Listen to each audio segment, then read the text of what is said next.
সম্পর্কের মধ্যে শ্রদ্ধা ভক্তি না থাকলে কোনো সম্পর্কই কিন্তু লং লাস্টিং হয় না, বা সম্পর্কটা থাকলেও তার মধ্যে কিন্তু সেই মাধুর্য বোধ বা সেই ভালোবাসাটা থাকে না।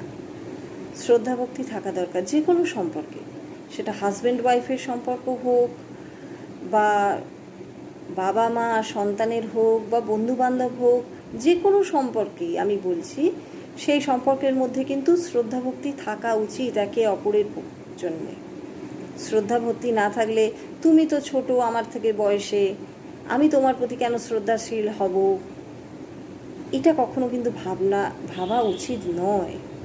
কারণ প্রত্যেকেই কিন্তু সম্মান পাওয়ার যোগ্য, প্রত্যেককেই সম্মান করা উচিত, সে ছোট হোক আর বড় হোক। তাই যে কোনো সম্পর্কে শ্রদ্ধা ভক্তি থাকা অত্যন্ত দরকারি। Think about it.